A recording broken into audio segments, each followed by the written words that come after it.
ஒவ்வொருத்தருக்கா உண்மை தெரிஞ்சுக்கிட்டு வருது. இது நல்லதுக்கா கெட்டதுக்கான தெரியல கணேஷ். நல்லதுக்கு தான் இருக்கும்.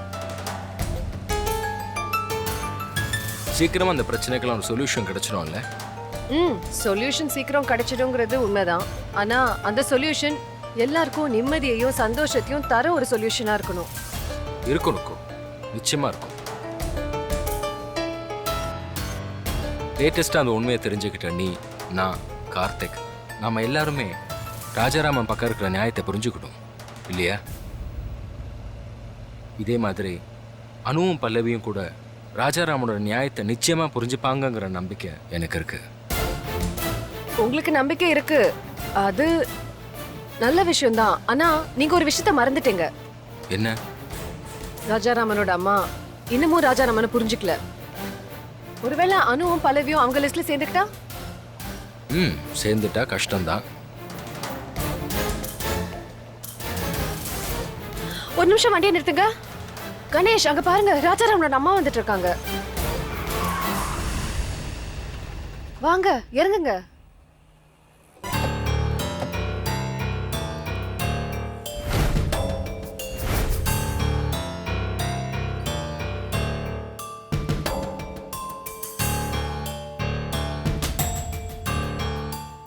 நில்லுங்க, ஒரு நிமிஷம் உங்ககிட்ட கொஞ்சம் பேசணும்.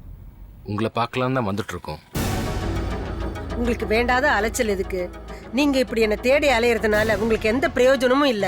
பாறையில மண்டைய மோதிக்கிற மாதிரி தான் நீங்க என்ன வந்து பாக்குறது. தயவு செய்து விடுங்க. அம்மா நில்லுங்க.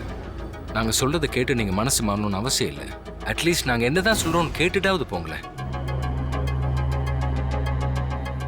உங்க புள்ள பத்தின உண்மை அவர் பையன் கார்த்திக்கும் தெரிஞ்சு போச்சத.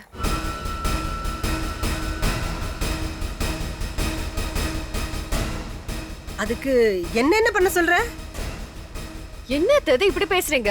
உங்க பையனோட வாழ்க்கை நாளுக்கு நாள் சிக்கல் ஆயிட்டே வருது. உங்களுக்கு அதை பத்தி எந்த வருத்தமும் இல்லையா? உப்ப தின்னவன் தண்ணி குடிச்சுதானே ஆகணும். இதுல வருத்தப்படுறதுக்கு என்ன இருக்கு? மை காட், இவ்ளோ கொடூரமான ஒரு அம்மாவை நான் என் லைஃப்ல மீட் பண்ணதில்ல. இன்னைக்கு கார்த்திக்கு தெரிஞ்ச உண்மை நாளைக்கு அனுக்கும் தெரிய வரும். அது ஏன் நீங்க புரிஞ்சுக்க மாட்டேங்கிறீங்க? நீங்க யாருக்கு உண்மை தெரிஞ்சிடக்கூடாதுன்னு இத்தனை வருஷமா உங்க புள்ள பத்தின உண்மைய ஒரு ரகசியமா கட்டி காத்துக்கிட்டு இருந்தீங்களோ, அந்த உண்மை தெரிஞ்ச அப்புறம் அனு செத்தே போயிடுவா. அதுதான் நீங்க உண்மையிலே விரும்புறீங்களா? யார் மூலமாவும் அணுக்கு உண்மை தெரிஞ்சு எல்லாரோட நிம்மதி கெடுறதை விட நீங்களே எடுத்து சொன்னா அணு புரிஞ்சுப்பா இல்லையா? ராஜாராமனோட நியாயத்தை அணு கிட்ட எடுத்து சொல்ல உங்களை விட்ட வேற யாரும் கிடையாதுமா. அவன் பக்கம் நியாயமே இல்லைன்னு நான் சொல்லிட்டு இருக்கேன். நீங்க என்னடானே என்ன கூப்பிடுறீங்களா? இத பாருங்க, உங்க 2 பேருக்கும் வேற வேலை இல்லாம இருக்கலாம். ஆனா எனக்கு நிறைய வேலை இருக்கு. இனிமே இப்படி ரோட்ல மறைச்சு என்ன தொந்தரவு பண்ணாதீங்க. அதுக்காக வீட்டுக்கு வாங்கன்னு நான் கூப்பிடுறதா அர்த்தம் இல்ல. தயவு செய்து இனிமே அங்கேயும் வர வேண்டாம்.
சார் உள்ள ஒரு முக்கியமான மீட்டிங்ல இருக்காங்க. ம்?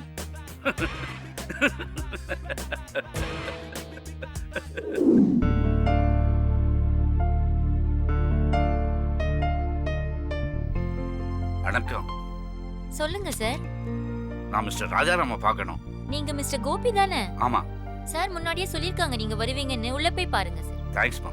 Okay sir. ராஜாராமா, பெட்ரோல் விலை ஏறிட்டே போதால எம்ப்ளாயிஸ்லாம் உள்ள கன்வீனியன்ஸ் வரலாமா? சைஸ் கேக்குறாங்க. வா கோபி, என்ன புதுசா கேள்வி கேட்குற? வா உட்காரு.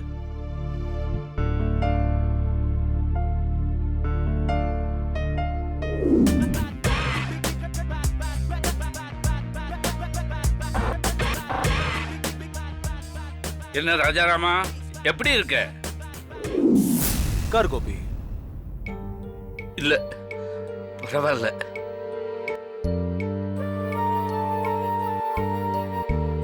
முதல்ல உட்காரு. உட்காரு. ஜெனி, ம்? நான் சொன்ன மாதிரி அப்பாயின்மெண்ட் ஆர்டர் ரெடி பண்ண சொல்லிடு. Okay sir. உனக்கு இந்த கம்பெனில சைட் சூப்பர்வைசர் போஸ்ட் கொடுக்க போறேன். உனக்கு ஓகே தானே? என்ன போய் ஓகேயான்னு கேக்குறியே? நீ எனக்கு கொடுக்கறதே பெருசு. ராஜாராமா, நீ என்ன அன்பால அடிச்சிட்ட. என்னடா பெரிய வார்த்தையெல்லாம் பேசிக்கிட்டு? இல்ல ராஜாராமா, இந்த ஆபீஸுக்கு நான் எத்தனையோ தடவை வந்திருக்கேன். அப்பெல்லாம் திமிரும் தெனாவட்டுமா வந்து நின்று உன்னை மிரட்டி பணத்தை வாங்கிட்டு போயிருக்கேன். இப்பதான் முதல் தடவையா தயக்கத்தோடும் தர்ம சங்கடத்தோடும் நுழையும் போது அந்த பழைய நினைவுகள் என்னை வாட்டி வதைக்குது. பாதிப்பை உண்டாக்கிய எனக்கே எப்படி இருக்குன்னா பாதிக்கப்பட்ட உனக்கு எப்படி இருக்கும்? என்ன மன்னிச்சிரு ராஜாராமா. சரி, இப்ப என்ன? உன்னை மன்னிக்கணும் அவ்வளவுதானே? சரி, உன்னை மன்னிச்சிட்டேன், போதுமா? அப்புறம் என்னடா, அவன் தான் மன்னிச்சிட்டானே. ஆல் தி பெஸ்ட், கை கொடு. கங்க்ராட்ஸ். தேங்க்யூ. சரி, ஸ்டாஃப்ஸ்க்குலாம் உன்னை இன்ட்ரடியூஸ் பண்ணு. Come on.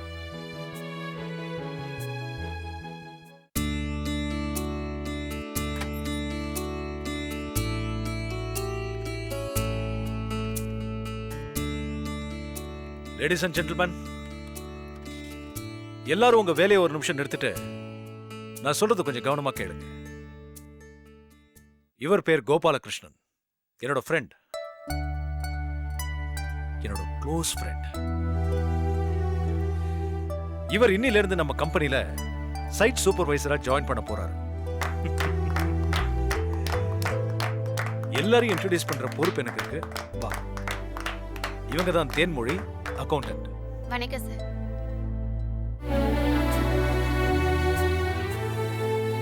Mister Durai. Hello sir. Designer. Congratulations. Mister Gautham. Hello sir. Miss Kavitha. வணக்கம் சார்.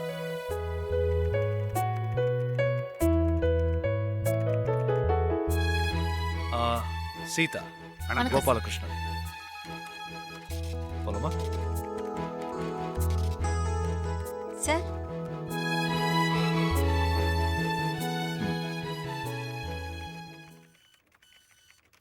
இந்தா உன்னோட அப்பாயின்மெண்ட் ஆர்டர்.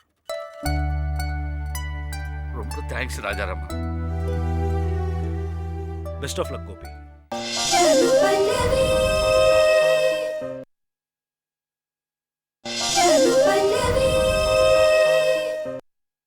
எல்லாம் உன்னாலதான்க்கா. உன் பேச்ச கேட்டுதான் நிவேதா இப்படி ஆட்டம் போட்டுக்கிட்டு இருக்கா. அனு, நிவேதா இப்ப என்ன பண்ணிட்டான்னு நீ இப்படி சத்தம் போட்டுட்டு இருக்க? இன்னும் என்னக்கா பண்ணணும்னு சொல்ற? இவ்ளோ தூரம் நடந்ததுக்கு அப்புறம் இன்னமும் அந்த ஆதியை விரும்பிட்டு இருக்காளே, அது போதாதா?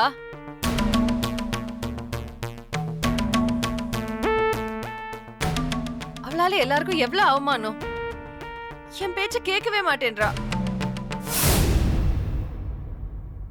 ஆதி கிட்ட பேசாதன்னு கண்டிச்ச அப்புறமும் அவ ஆதியோட ரிலேட்டிவ் கல்யாணத்துல ஆதி கிட்ட பேசியிருக்கா. என்ன ஒரு நெஞ்செழுத்தம்.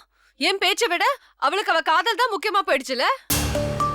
அனு ப்ளீஸ், அப்படிலாம் எதுவும் கிடையாது. நிவேதா பத்தி எனக்கு நல்லா தெரியும். அவ உன்னையும் உன் பேச்சையும் மதிக்கிறவதான். அத முதல்ல நீ புரிஞ்சுக்க. ஆதிக்கிட்ட நிவேதா பேசுனத நீ பாத்தியா அனு? நான் பார்க்கல தான், ஆனா அந்த ராஜ்மோகன் பார்த்திருக்காரு. அவர் என்ன பார்த்ததும் நேரா என்கிட்ட வந்து, இந்த ஜன்மத்துல உங்க பொண்ணுக்கும் என் பையனுக்கும் கல்யாணம் நடக்காது, தயவு செஞ்சு உங்க மனசுல ஆசையை வளர்த்துக்காதீங்கன்னு அசிங்கமா சொன்னாரு. எனக்கு எவ்வளவு வேதனையா இருந்துச்சுன்னு தெரியுமாக்கா? அவர் ஏதோ கோர்ட்ல சொல்லிருப்பாரு, அந்த மாதிரிலாம் எதுவும் நடந்திருக்காது. சும்மா ஏதோ இல்லாதையும் பொல்லாததையும் சொல்லிருப்பாரு. ஐயோ அக்கா, அப்படி இல்ல. கோவில்ல தான் அவங்க 2 பேரும் பேசுறத நான் பார்க்கல. ஆனா அன்னைக்கு ஒரு நாள் அவங்க 2 பேரும் பைக்ல போறத நான் பார்த்தேன். கூப்பிட்டு கண்டிச்சேன். இப்ப கூட இவ்வளவு தூரம் கண்டிச்ச அப்புறம் உன் பேச்ச நான் கேட்கறேன்னு ஒரு வார்த்தை சொல்லல. எனக்கு கல்யாணம்னு ஒண்ணு நடந்துச்சுன்னா அது ஆதியோட தான், அப்படி இல்லைன்னா தற்கொலை பண்ணிப்பேன்னு என்னையே எதிர்த்து பேசுறா. நான் இப்ப சொல்றேன்க்கா, அவ முன்னாடி எல்லாம் இப்படி இல்ல. நீ அமெரிக்கால இருந்து வந்து இந்த பிரச்சனை எல்லாம் சால்வ் பண்றேன்னு சொன்னதுக்கு அப்புறம் தான் அவளுக்கு துளிரிட்டு போச்சு. உன் பேச்சை நம்பி அவ ஏதோ கனவு கண்டுட்டு இருக்கா. அந்த கனவை நினைவாக்க என்னால முடியும் அனு. அந்த நம்பிக்கை எனக்கும் இருக்கு, நிவேதாக்கும் இருக்கு. உனக்கு மட்டும் ஏன் இல்லாம போச்சு? அக்கா, நீ என்ன ஏன் புரிஞ்சுக்க மாட்டே? இது பாரு, ராஜ்மோகன் சொல்றதுனால மனசுல இருக்கிற காதலை அழிச்சுக்கிட்டு உன் பொண்ண இன்னொருத்தனை கல்யாணம் பண்ணிக்க சொல்றியா? அது எப்படி முடியும் அனு? யோசிச்சு பாரு. அக்கா, அதுக்காக கிடைக்காத ஒரு வாழ்க்கைக்கு ஆசைப்பட்டு அவ அவமானப்பட்டு அசிங்கப்படணும்னு நினைக்கிறியா? அனு, அது கிடைக்காத வாழ்க்கைன்னு நாம ஏன் முடிவு பண்ணணும்? இது நாம பண்ண முடிவு கிடையாது, அந்த ராஜ்மோகன் பண்ண முடிவு. அவர் முடிவை மீறியோ இல்ல அவர் மனச மாத்தியோ நிவேதாக்கும் ஆதிக்கும் கல்யாணம் பண்ணி வைக்கலாங்கிற நம்பிக்கை எனக்கு இல்லக்கா. நீயும் தயவு செஞ்சு அந்த நம்பிக்கையை விட்டுடு. வீட்டுக்கு வந்து நிவேதாக்கு கொஞ்சம் அட்வைஸ் பண்ணுக்கா. அட்வைஸ் பண்றேன். நிவேதாக்கு இல்ல, உனக்கு தான். ஆதிக்கும் நிவேதாக்கும் கல்யாணம் நடக்கும். அதை நடத்தி வைக்கிறது ஏன் பொறுப்பு. நீ கவலைப்படாம கிளம்பு. அக்கா, நீ என்னக்கா பேசுற? அந்த ராஜ்மோகன் நம்ம எல்லாரையும் இந்த அளவுக்கு எதுக்கு வெறுக்கிறாருங்கிற ஒரு காரணத்தையும் சொல்லல. அது எல்லாத்தையும் எப்படி சரி பண்ணி நீ இந்த கல்யாணத்தை நடத்தி வைக்க போற? உன் பொண்ணோட மனசுல இருக்கிற ஆசைய நிறைவேற்றி வைக்க முடியாம உன் மனசுல இருக்கிறத மாத்திக்க நான் சொல்ற மாதிரி கேவலம் இந்த உலகத்துல வேற எதுவுமே கிடையாதானு. இது பாரு, நிவேதா கல்யாணத்தை நடத்தி வைக்கிறதுக்கு நம்மளால முடிஞ்ச எல்லா முயற்சியும் நம்ம பண்ணுவோம். நீ எதை பத்தியும் கவலைப்படாத. இது பாரு, ராஜ்மோகனை இதுக்கு சம்மதிக்க வச்சு அவர் அக்ஷதை தூவி ஆசீர்வாதம் பண்ணி ஆதி நிவேதா கல்யாணத்தை நடத்தி வைக்கிறது என் பொறுப்பு. நீ தேவையில்லாம மனசை போட்டு குழப்பிக்காத, புரியுதா?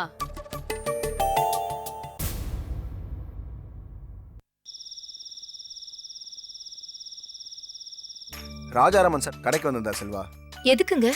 வேற எதுக்கு, காரை சர்வீஸோட தான். மாமா அங்க வேலைக்கு சேர்ந்த விஷயத்தை பத்திலாம் பேசினாரு. சரி, மணி 8 ஆச்சுன்னு மாமா வாழ காணோம். நான் தாங்க வர வழியில காய்கறி வாங்கிட்டு வர சொன்னேன், அதான் லேட்டு போல இருக்கு. ஏன் அவர் இந்த வேலைலாம் செய்ய சொல்ற நீ? அதோ அப்பாவே வந்துட்டாரு. இந்தாம்மா. என்ன மாமா, வேலையில ஜாயின் பண்ணிக்க போல இருக்கு. வேலைலாம் எப்படி இருக்கு? வேலையெல்லாம் நல்லா தான் இருக்கு. சைட் சூப்பர்வைசர் வேலை. ராஜாராமன் ஃப்ரெண்டுங்கிறதுனாலயே எல்லாரும் மரியாதையா நடந்துக்கிறாங்க. ஓ, எங்க ராஜாராம் சாருக்கு எவ்வளவு நல்ல மனசு இல்ல? ஆமா மாப்பிள்ள, ராஜாராமனும் நானும் சின்ன வயசுல இருந்தே ஒன்னா பழகி இருக்கோம். ஆனா எனக்கு தான் நடுப்புற புத்தி கெட்டு போச்சு. எவ்வளவு துரோகம் பண்ணியிருக்கேன், எவ்வளவு கெடுதல் பண்ணியிருக்கேன். ஆனா ராஜாராமன் எதையும் மனசுல வச்சுக்காம என்ன பழைய சிநேகிதனா நினைச்சுதான் பழகிக்கிட்டு இருக்கான். இன்னைக்கு கூட ஆபீஸ்ல எல்லார்கிட்டையும் என்ன அவன் சிநேகிதன் தான் அறிமுகப்படுத்தி வச்சான். ஆனா எனக்குத்தான் உடம்பு கூனி குறுகி போச்சு. சில பேர்கிட்ட பணம் இருக்கும் ஆனா மனசு இருக்காது. சில பேர்கிட்ட மனசு இருக்கும் ஆனா பணம் இருக்காது. பணம் மனசு இது ரெண்டுமே சேர்ந்து இருக்கிறது ராஜாராமன் சார் கிட்ட மட்டும்தான் மாமா. ராஜாராம் சார் மாதிரி ஒரு ஃப்ரெண்டு கிடைச்சதுக்கு எங்க அப்பா தான் ரொம்ப அதிர்ஷ்டம் செஞ்சிருக்கணுங்க. சரி மாமா, ஏன் வர இவ்வளவு லேட்டு? மார்க்கெட்ல கூட்டமா? மார்க்கெட்ல கூட்டம் எல்லாம் இல்ல, வர வழியில ஜோசியரை பார்த்துட்டு வந்தேன், அதான் கொஞ்சம் லேட்டு. ஜோசியரா? எதுக்கு? வேற எதுக்கு, முகூர்த்தத்துக்கு நாள் பார்க்கத்தான். முகூர்த்தமா? எதுக்கு? என்ன இப்படி கேக்குறீங்க மாப்பிள்ள? உங்க கல்யாணத்துக்காகத்தான். எங்க கல்யாணத்துக்கு இப்ப என்னப்பா அவசரம்? இதுவே ரொம்ப லேட்டுமா. அவ்வளவு சீக்கிரத்துல எங்க கல்யாணம் நடக்காதுப்பா.